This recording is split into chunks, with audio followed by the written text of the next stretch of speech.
How's it going, Nor? Hey, Michael. Dr. Denner or Michael Denner? It doesn't matter to me. Okay. We're bringing back Heads Off, where we talk to professors, faculty, and the DeLand community. My name is Nurdalet Mirzabekov. People call me just Mirza, and I'm a host of the Heads Off podcast show. And there's a wonderful guest with me right now, Dr. Michael Denner. Thank you for coming today for this Heads Off podcast. And how is it going? How's the life going on?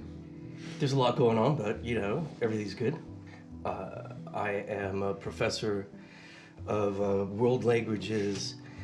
I came to Stetson in 2000. I did my graduate training at Northwestern, undergraduate at Indiana. I was 30. I just turned 30 when I came to Stetson. That means I'm 55 now. Oh, I'm the director of the SPRI's, Stetson's program in Russian, East European, Eurasian Studies. That's a relatively new name.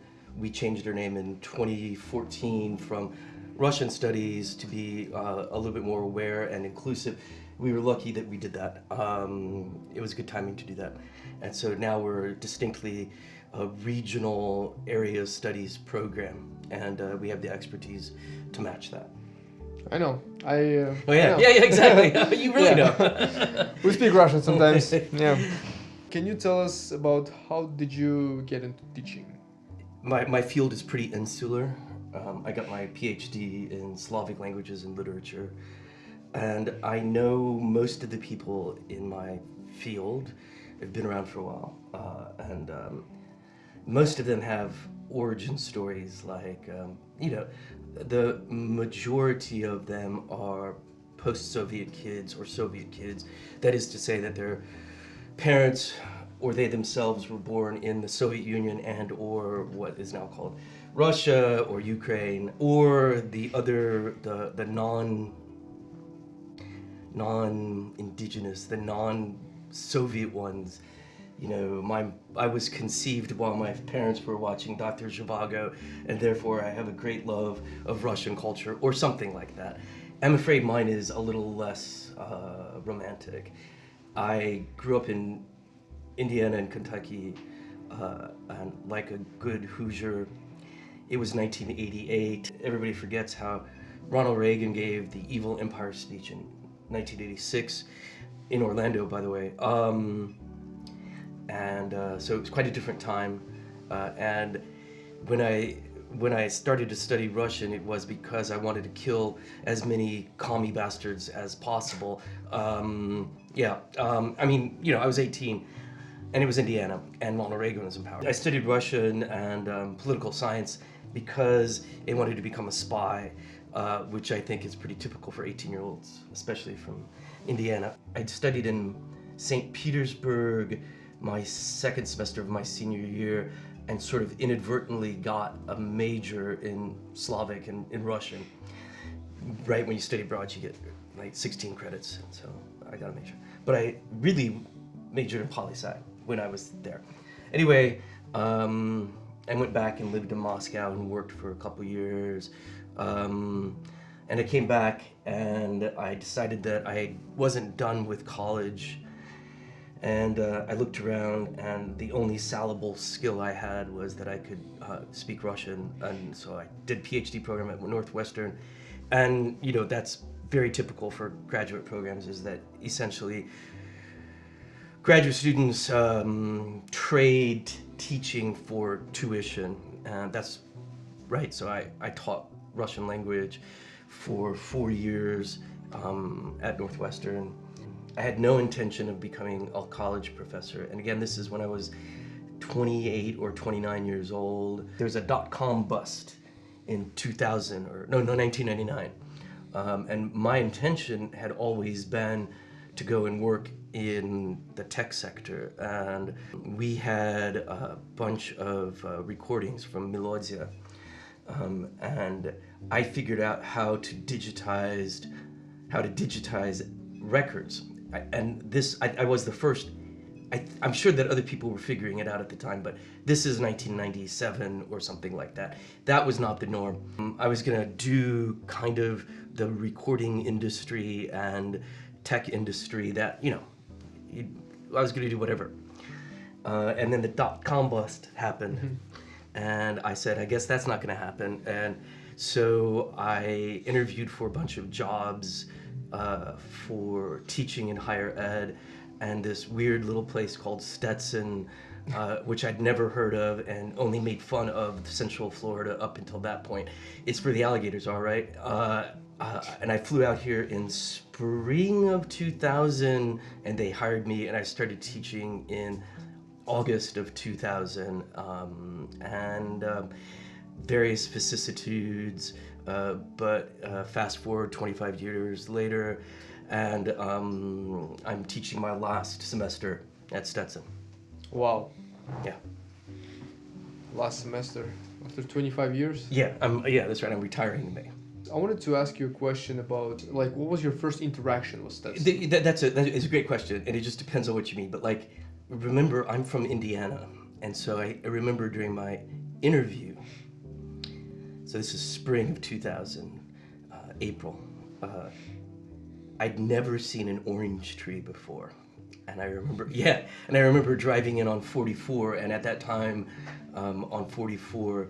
There was a large orange grove that you could still see the remnants of as you go out of town, and it was just, I guess it was right before they picked them, or they'd left a bunch on the tree because it's a little late not to have picked them in April, but they were still, and I just remember like, oh my God, and then they took me out for supper at that place under the bridge, Shady Oaks, the restaurant. That's still there. It's been there like for 50 years now. And we ate outside, and I saw an alligator. So I was really excited. That is directly Stetson. That was my interview trip. Here, I was a very young looking 30 when I came, and I remember really clearly the librarian refusing to believe that I was a faculty member the first day of classes and went to put some books on reserve or something. This is what we back in the day. We used to have real books. They're made of paper. And I remember trying to put books on reserve right before classes started, and the librarian demanding to see my identification that I actually was who I said I was because I looked like a kid. Well, you don't look 55 now, I wouldn't tell you that. Yeah, thank you. And then, so after you told me that it's gonna be your last semester, I want to ask you the question: what do you think is gonna be your last memory with Stetson? You know, closing my office door and walking away. That's really easy.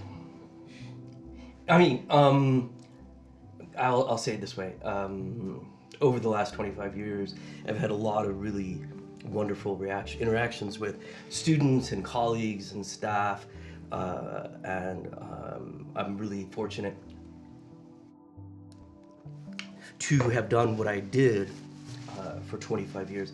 But I can say without any doubt in my mind that is 100% in spite of Stetson. Stetson at every moment tried to inhibit any good experience I have. And so I leave after 25 years, and I'm not bad employee. I think I'm really, really good. And it's amazing to me that any company, any institution like Stetson could have an employee for 25 years, and the employee at the end of 25 years says, I got nothing.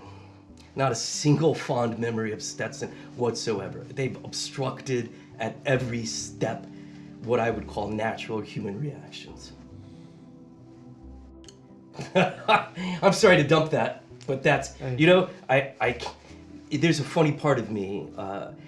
I'm at the far end of an ethical, metaphysical state, and I cannot lie. I physically cannot lie.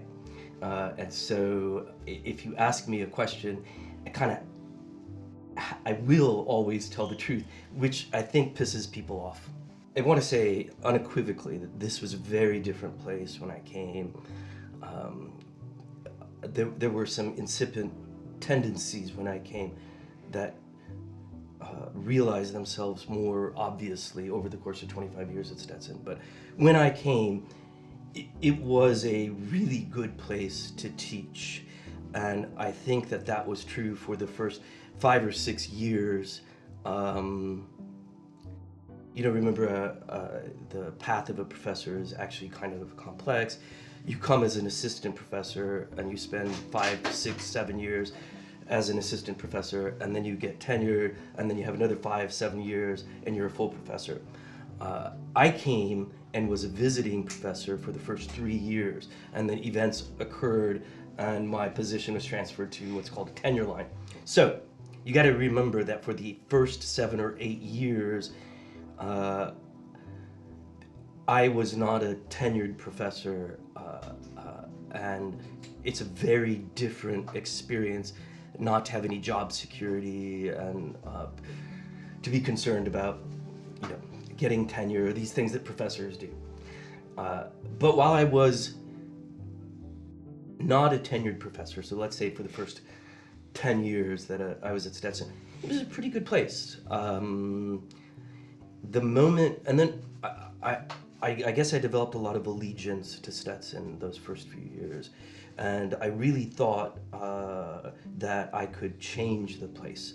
By the way, places don't change and people don't change. I learned that, and around 2018, it just became a little too much.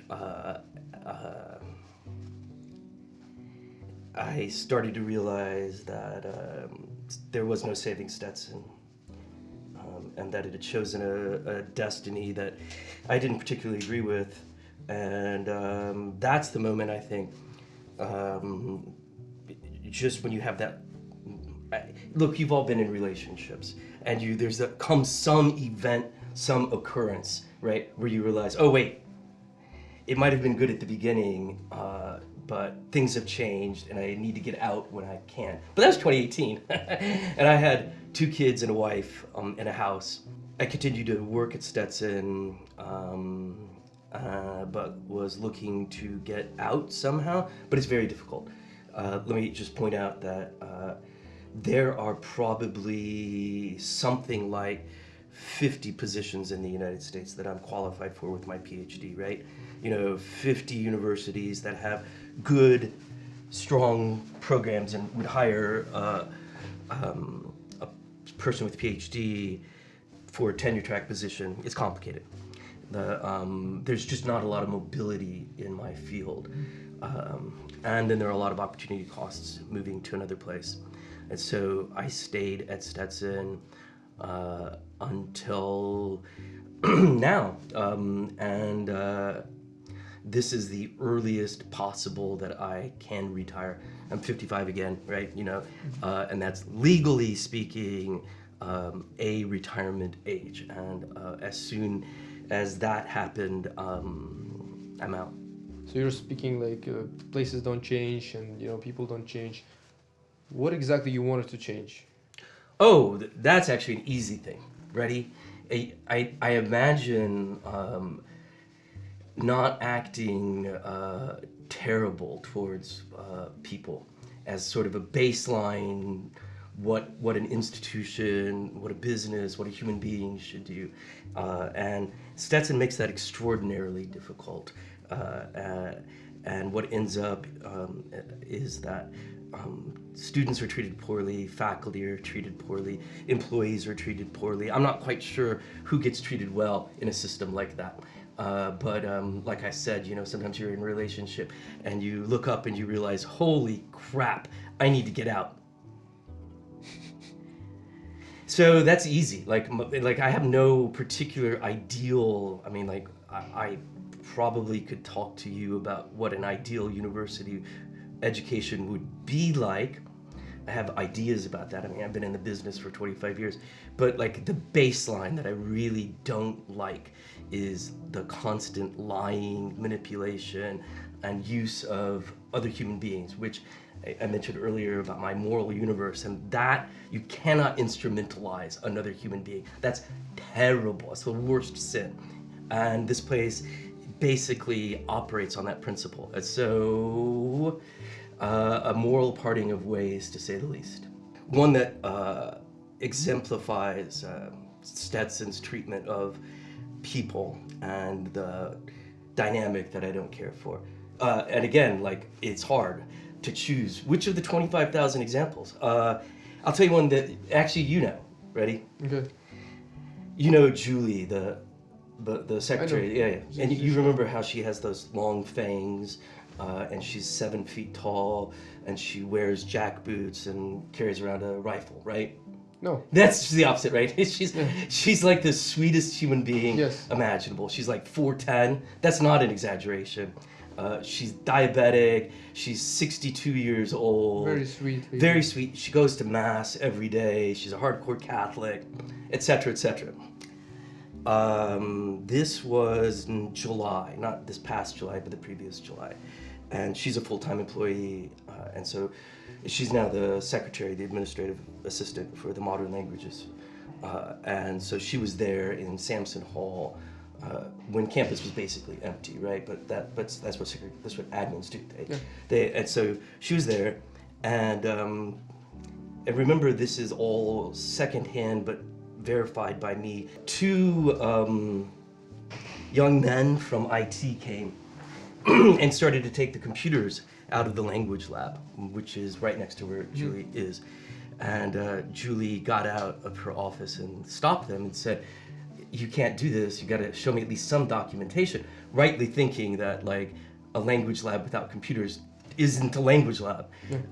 And they left and called public safety.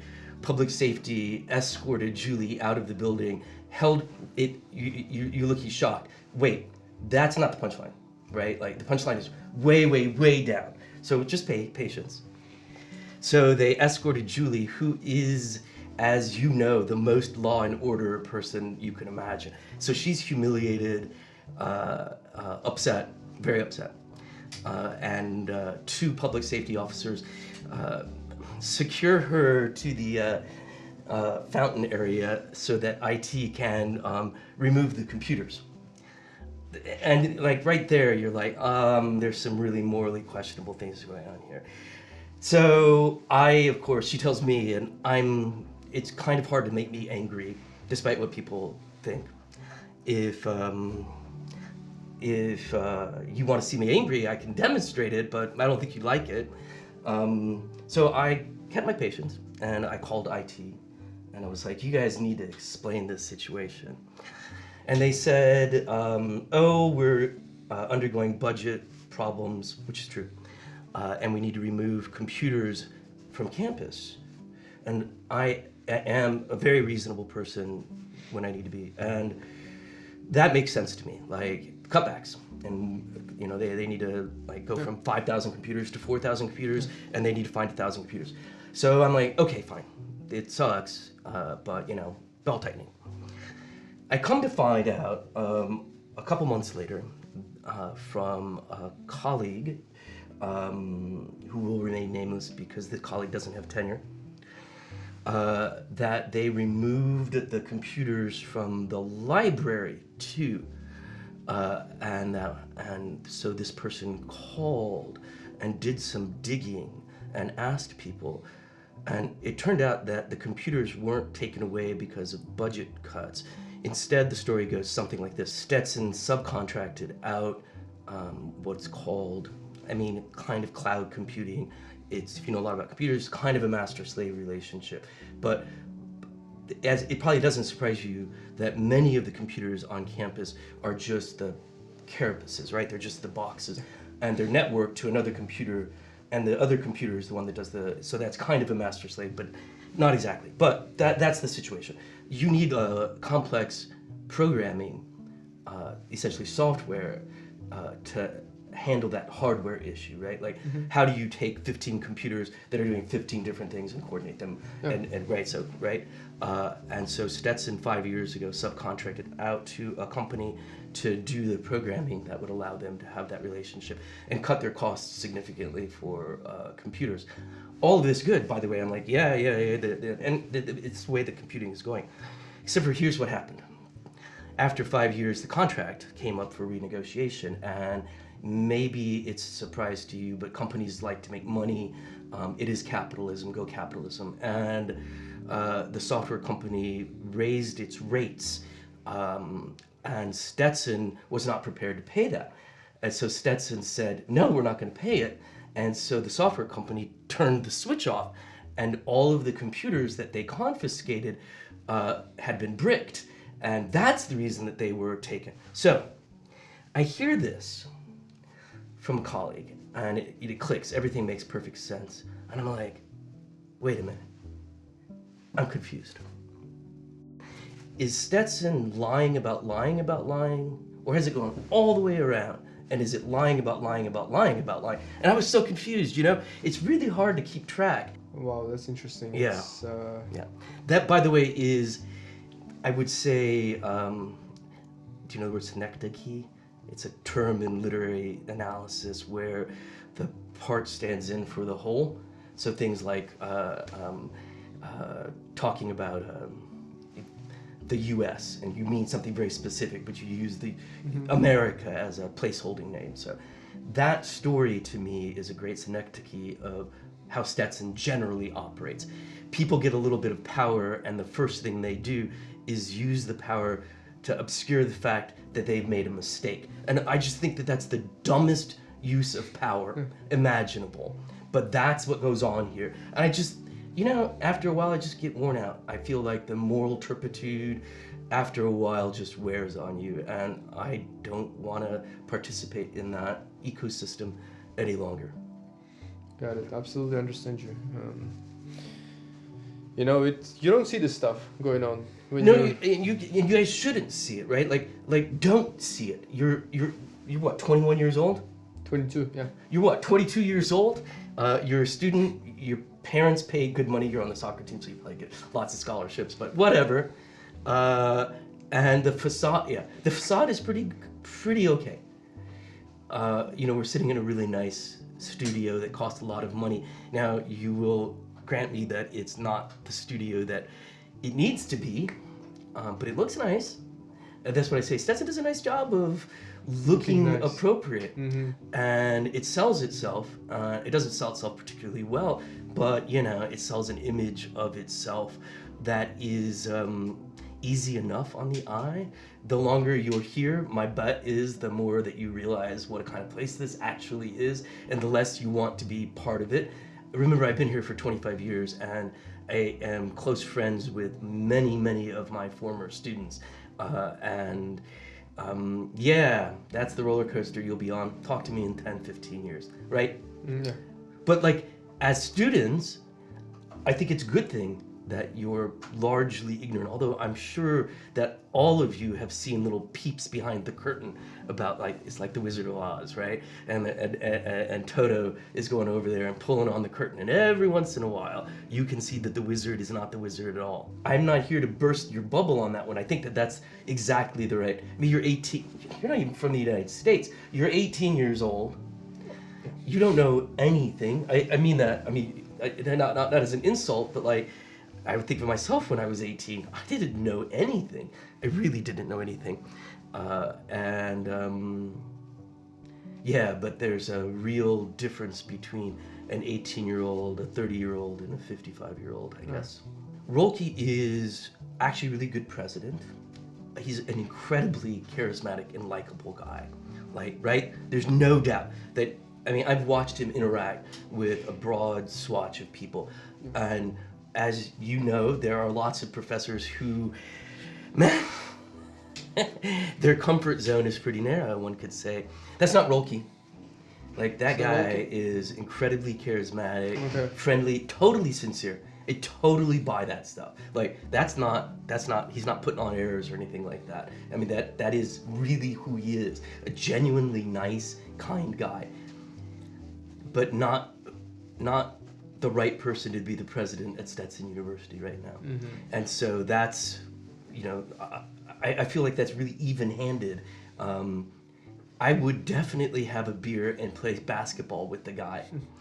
But do I think that he is the kind of president that I or faculty like me want? And the answer is no. And the evidence of that is the fact that the faculty senate and then the full faculty voted in a 2-to-1 margin a vote of no confidence. So I am not alone in thinking that, Yeah. and that sentiment has been evinced quite clearly and publicly with a statement of no confidence. I've never seen morale as low as it is. If anything, this place has driven me crazy for 25 years because of its upbeat sort of, and I'm like, are you stupid? Are you blind? Do you not realize what's going on? But in the last year or so, for the first time in 25 years, I have seen great discontent. People have cried at university faculty meetings talking about their experience at Stetson, right? Not one, not two, not 10. So, yeah, people have realized the system that they're dealing in. How did Stetson manage to still keep the people here and not? It's not. This is where you're wrong. Yeah. They're losing me. I mean, right? I mean, for one, right? I mean, like, not idly. I am leaving as a direct result of the faculty no confidence vote and the current financial situation at Stetson University. I'm not alone. Everyone who can leave has left. But I talked to you a little bit earlier about the nature of higher ed and what's called career mobility or froth. It just doesn't exist in education. Like, if you're a computer programmer, you could work in Dubuque, you could work in Miami, and you could work in San Francisco. It's not the case. The path is really narrow, and there are virtually no off-ramps for faculty member. And so the reason that people have left has been not because they don't want to leave, but because they cannot. I can, and I chose to leave. I'll note the absolute earliest that I possibly could. Right, literally, like, I could not have left any earlier. But the moment that it became possible, I took the off ramp. What is your next plans now? What are you looking for? Well, I was talking to my friend Jeffrey Epstein, and he said that he would pay me $500 million for every white girl I could bring him. I was like, yeah, I could do that. I know. Where is he, by the way? Right now, where is he right now? That was a joke. That was completely and totally a joke. I'm probably going to go into international arms dealing. I know where there are a lot of Soviet weapons, and we're going to destabilize a few African countries. I hear there's a lot of money in that. No? Professional gigolo? No, I don't know. I don't know, and I don't care. Honestly, my wife cares way more than I do. People ask me all the time. That's the first question everybody has. What are you going to do? And I'm like, I have no idea. And I'm perfectly fine with that. I met your wife, obviously, because Yeah. I just literally had a class 15 minutes ago. Oh, really? That's hilarious. I didn't know that. Yeah. Is she leaving too, or she's... No, she's staying. Staying? Okay. And, you know, all right, ready? She too is 55 and could legally... Retirement is a complex legal state, which you don't have to worry about. But there are decisions that you make that are constrained by laws and policy and tradition. I encouraged Nicole to retire and said that I would continue to work at Stetson if she retired. And she said, I don't want to retire. She really loves teaching and she's very good at it. It's a big part of her identity, which it's not for me. I mean, part of my identity is certainly that I am a teacher, but it is not it doesn't play the role that it plays in Nicole's mind for herself. And she would be very unhappy and anxious retiring, and I'm not. Okay. And and I think a lot of people just are not in a financial situation where they could leave, right? This is not a commentary on Stetson or them. It's just, that's how it is, kids, right? You know, somebody who's 43 can't just walk away from a job. You're going to understand this perfectly well. And so a lot of people are in that situation. that's not exactly Nicole's situation. Her situation is more that absent her identity as a teacher, which is a full and real identity, there's nothing particularly that she wants to pivot to. Not that I know what I want to pivot to, but my identity isn't entirely fashioned from being a professor. I can say one thing. Wait. Actually, ready? Absolutely nothing to do with academia. Nothing. I'll never teach another class. I'll never be another employee at another university. That is like ready. I give the negatives, right? Via negativa. I can say for sure that 10 years from now, I will not look back over the preceding 10 years, which will be the next 10 years, and have done anything even remotely connected to teaching. First of all, I want to congratulate you on the obviously the movie Train Dreams.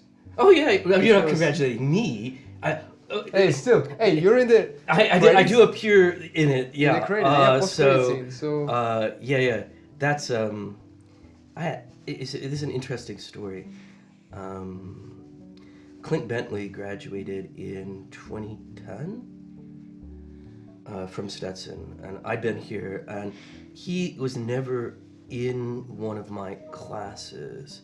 The fish tank is tiny, and everybody knows everybody here, right? Yeah. You're a music student and you're doing this, right? So you play soccer, everybody. So we interacted a lot, and he actually was, I think, romantically involved with one of the tenants in a house I own. Anyway, I knew him, and we hung out a lot, and he was really interesting. And he graduated with an English major, and as his English senior project, he made a movie about border politics, in which, and remember, I am working on 15 years of time. There's a lot that gets confused and forgotten in 15 years. But it features, who are those guys in Texas who patrol the border between Texas and Mexico? Like, they're self-declared militia, basically. And he's from that area in Texas. And he interviewed these guys. And it turns out that the following 4 or 5 years, they all of a sudden go like national, international. Everybody suddenly realizes there are these border patrol renegades that are trying to stop Mexicans illegally entering the United States. Long story. That actually became his first movie. He remade his senior research project into a film that kind of kickstarted his career. But that came out in like 2016, 2017. Yeah. And so the interstice, the period in between the time that he graduated, he would call me on a fairly regular basis. He was sweeping the floors of Tex-Mex restaurants in Austin to make ends meet, and he was really, really depressed and upset and thinking that he had made the wrong career choice. And so I got to know him really well then. He came to Stetson 10 years ago or so, after his first movie came out, so 2016. My very good friend, Mark Powell, who used to teach at this university and famously stood up and told the dean I quit and walked out the door, and did. He now teaches at Appalachian State. He came for a job interview with the English department when Clint was a senior in the English department, right? So now we're back to that. And at the time, this is weird, Mark, the college professor, who's now at App State but was at Stetson, gave Clint a book called Train Dreams. Yeah, and so that's why Mark and I appear in the film, because Mark is the one who gave Clint the book that is the basis of that film. And so we went to Salt Lake City and to the Sundance Mark Powell and I went to Salt Lake City and Sundance, and for Clint won the Sundance Festival, and now you say, wait, are you serious? And I'm like, yeah. And Stetson is like has no acknowledgement whatsoever that they have a student who won the Sundance Film Festival and now it was now nominated for four Oscar and 2 Golden Globe. Yeah. And you guys, they didn't even. And I'm like, welcome to Stetson. I'm sure that there's some third-rate baseball player in some minor league that is on a poster, but not Clint. So I went to Sundance, and that was a wild experience. Just let me tell you, those people, they were all worth $1 billion. It's right. This is Sundance. It's in Salt Lake City, and it was very strange to interact with 50 or 60 people. We went to all the parties and stuff like that. It was very strange to interact with these people who were all elected officials or bankers or some not people I normally deal with. And so ready, Mark and I pretended that we knew Clint. One of Clint's other movies is The Jockey, which is excellent, and it's about essentially rodeo culture, and so we pretended that we knew Clint from his rodeo days. Was Clint ever in the rodeo? No, and that we were actually we actually rode horses in rodeos, and that's what we pretended the entire time, because we didn't want them to know that we were college professors, and so instead we pretended that we were rodeo men. Yeah.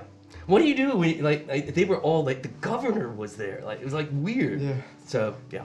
Shortly about Clint Bentley is the director of Train Dreams. The movie was nominated for, again, as I said, 4 Oscar nominations and 2 Golden Globe nominations, featuring great actors such as Joel Edgerton, Joel Edgerton, and No, you were right.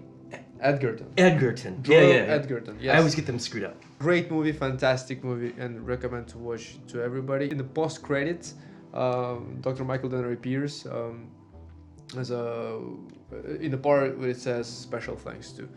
It's a huge thing, and you told me about Stetson doesn't really mention his name a lot and stuff like that. I made a little research before the meeting today. I put Clint Bentley Stetson. You would think, but again. But I'm sure if you put the name of some third-rate minor league baseball player, exactly, there would be 1,000 hits, links, posters, and every. Yeah. Welcome to Stetson. We have an alumni who was. Yeah. Don't just. Nominated. Wait. You want to know more? Yeah. Who asked Stetson to come back? Clint asked Stetson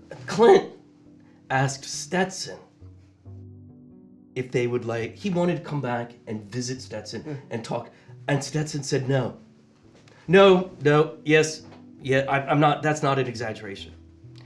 I brought him 10 years ago as I was teaching a film class, and he came in and talked about how films are made and how you write a film script, because that's kind of what he does, right? He's the director, but his main activity in Hollywood is writing screenplays. That's his thing. And then they asked him, after he'd written a bunch of screenplays, to direct this. And this is there's a novel by Dennis. Train Dreams by Dennis. Damn it, it'll come to me in 1 second. Is a cult. So Clint called me 4 or 5 years ago, and Dennis Johnson, thank you. And the reason I can never remember his last name is it's so ordinary. So you simple. You expect some it's just he sounds like your dentist. And anyway, he died of alcoholism a few years ago. He was a really great novelist. I teach that novel all the time, Train Dreams, because it's that good. Every line is beautiful. He called me 4 or 5 years ago when he first got the offer he was requested to do Train Dreams. And I was like, Clint, man, do not do this book, because the people who read and love Train Dreams are nuts. it's a cult, and no matter what you do, you're going to be vilified. Like, and plus, it's kind of like a magical realism novel. If you've ever read it, it's on one level, it's the story of just an ordinary guy who is born like in 1890, and his life in the Pacific Northwest, and the coming of trains. And so on the one hand, it's this sort of almost a ordinary. It's so ordinary. The guy is unique because he's so ordinary. But then on the other hand, the movie's also got, the book has this whole different level that's this kind of magical realism that kind of glimmers through every page. And so that does not work well in film, right? Which tends to make, and so I was like, Clint, whatever you do not do this book. And he didn't take my advice, and he did, and I liked the movie. I saw the movie at Sundance, and I think it's a brilliant movie. It's a beautiful movie. It deserves all the accolades. Does it capture the novel? Captures some of the novel, but it is like, right, it's just incredibly difficult. It's hard to adapt the movie. Anything, but it's really hard to adapt a work that is just unquestionably a work of absolute genius. And like expectations level. Yeah, like, the people who and that I was like, Clint, they have like online forums about this book, right? And they're gonna trash you no matter what you do. Don't do it. He did it, and he did a great job. I saw some posts on Instagrams about all like our alumni, Clean Bentley is like this and that, but where were they before? A little late. Where were they before? No, a little. Yeah. Now maybe after. So ready, if you really want to get irritated, Clint is calling me. It's 2013, 2014. Sweeping Tex-Mex restaurants in Austin, and he says, "You got any idea with what I should do?" And I was like, "Surely, if you contact Stetson, we got a whole office, alumni relations." And he's like, "Yeah, that's a great idea." And he did. And you know what they did? They sent him a 60-page, poorly organized, mostly outdated PDF of how to find a job. Wow. So if you were thinking that Stetson was gonna like that, then would have been a good time to have been kind. Oscars officially are not out yet, so maybe Yeah. maybe he's gonna win something. We hope. Ready? You hope. know this. The best screenplay. That would be like incredible. There's no way. Adapted screenplay. Best adapted screenplay. Yeah. Because like I said, he's a writer. He's a writer. Yeah. Yeah. That would be the. You know what? If he wins the best adapted screenplay Oscar, if he won an Oscar for that, I think everybody's gonna be screaming here. Everybody at Stetson's gonna be claiming him. There we go. That's right. Those who know will. Everybody. No. What I want to say is that now after the success, they're gonna remember him. Wait. Success would have been like not sweeping floors at Tex-Mex restaurants. No, success would have been his first film, which was built directly on his senior research. You would have thought that Stetson would have said something about that. That was 10 years ago. The success would have been his first, second, third major release of films. Success would have been winning the Sundance Film Festival. And it's like a little too late, Still don't nothing. you think? The story that you shared just with us is really personal to me because 17 when I was 16, I knew that, and I was like, I convinced myself that at 22, 23, I'm gonna be at Hollywood already. I'm gonna be like a big director. I'm gonna be working with like because I had potential. I had, all these different projects when I was young. Like creativity. I was working like a lot, and I got my first camera. I thought I'm gonna do really good in that field.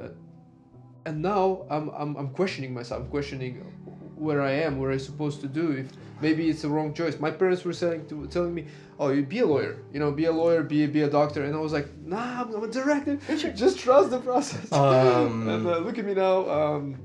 Still, I made my short film. I do want to say that, like, hey, dude, you're 22, right? You got a few years to sort of find your way, and success is something that's built fairly slowly over a fair amount of time for the most part. So cool, like, keep doing what you're doing. And I think that the most important thing is to realize that for a lot, maybe all careers that are meaningful and interesting that you want, there's no path. It's not like somebody marked like waypoints in the forest for you. All you do, it may be a lawyer, but even then, right, and like that, there's a clear script. You want to become a lawyer, you want to become a director. I'm sorry, dude, there's no script. I'm gonna demonstrate you the short film. I'd love to see it. I want to see your opinion. You know that my son is a musician and does he does video game. He did video games, and now he's in the AI industry, and he wants to get out because he feels like it's icky, kind of like one would expect. But he makes lots and lots of money. He makes more money than I do, and I'm like, oh. He's 26 years old. Then again, making more money than I do is not very hard. But he's a musician, and his dream career is scoring movies. Wow, it's a great path. It's wonderful. But then again, look, hey, like he spent 3 years living literally on rice and beans, and when I say literally, I mean literally rice and beans. I remember once he calls me. He's like, I bought a 10-pound bag of dried chilies, and I was like, you mean 1 pound? He's like 10 pounds, and I was like, that. And he bought it online, Amazon. It was on sale, and he was really excited because he's eating lots of beans, and so his idea was that he was going to expand his diet a little bit and add the chilies to it. And it comes and it's this cello bag. It's about this. He still has them 6 years later. So he started off. He wrote his own video game. He spent 3 years doing that. He sold his video game, and it was very exciting. He got like $150,000 for it. And when you're 24, when you're 24, $150,000 is a lot of money. And I was like, dude, son, you spent 3 years of your life, 18 hours a day, living in abject poverty to make $150,000, and now he makes $150,000 a year in his new job.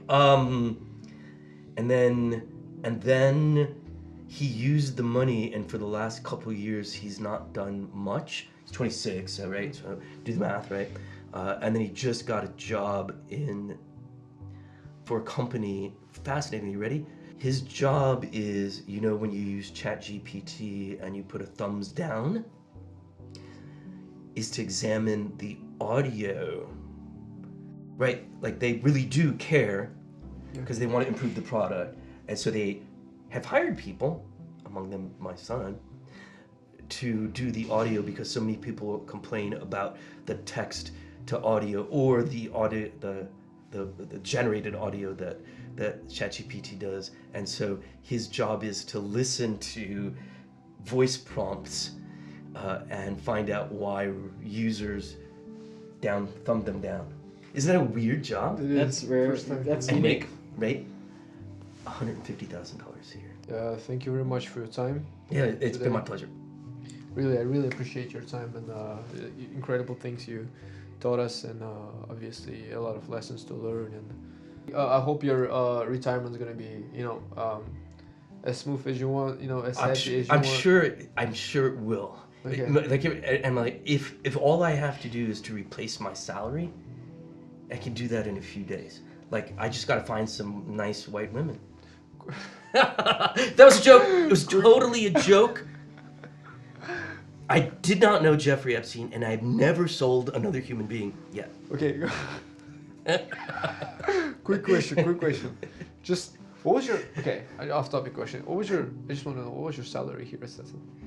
After 25 years, that's what you have to remember. So, ready? I told my brother, who is my identical twin brother, and earns 7 figures a year in New York. I love my brother. He's a super smart guy. He's very sweet. And he's like, I was like, it should be really easy to replace my salary. And he's like, I don't know, how much do you make? $150,000? And that's when I burst out laughing. I was like, maybe if I work another 25 years, I could, by dint of inflation, be making something like $150,000, but not currently. 90. I broke 90. That was a big deal. I do want you to know that that's after 25 years. I figured it out that I actually make less. So if you took econ, they are really big on nominal less versus than you were taking. Yeah. real versus nominal.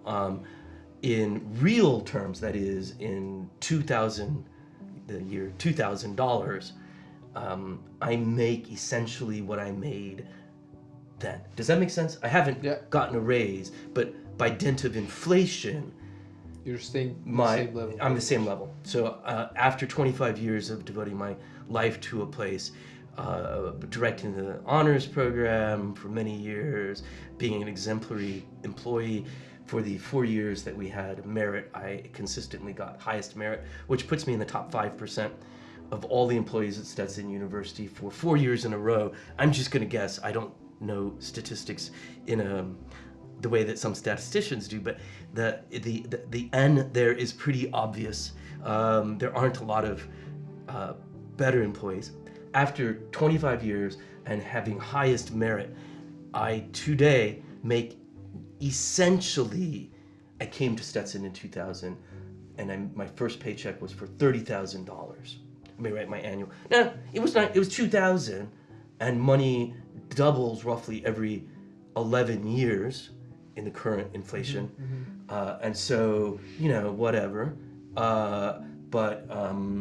Yeah. Oh. So replacing my salary, my guess is part-time something. Grocery store. I still think international arms dealing is the way to go. Laundering money for Saudi Arabia. No, I could launder money. I'm good with numbers. Those are all jokes. Those are really jokes. I'd like to say clearly that those were jokes. Okay. The first thing I told my professor, Nathan Wallach? I love Nathan. I love him too. So the first class I got into, I was like, I didn't know how to speak. Oh, is that your major? I just took his my that major makes is sense. digital arts. Yeah. So that makes sense. First class I took, I come up to him. It's my first day, almost first week in US. I don't know what to say. I come up to him and he looks like he was in this exact green shirt that was Walter White from Breaking Bad, with glasses on, and I'm like, I come up to him and you want to cook math together? Did he get the joke? That's a pretty subtle joke. He started laughing, and I'm like, do you get it? And he's like, and I'm like, it's from Breaking Bad. He's like, yeah, from Breaking Bad. But yeah, I think I could easily get in trouble for that. That's right. Exactly. Meth manufacturing. That's what I'll add. When they realize that I'm joking about international arms dealing, I'll say, actually, I've got all the material for a really great meth lab and some. I can be your Jesse Pinkman. As a kid, maybe I got. I hope it all captured. We were joking about that. We were totally, obviously joking. You have to say this kind of stuff at Stetson because it's a very sincere place.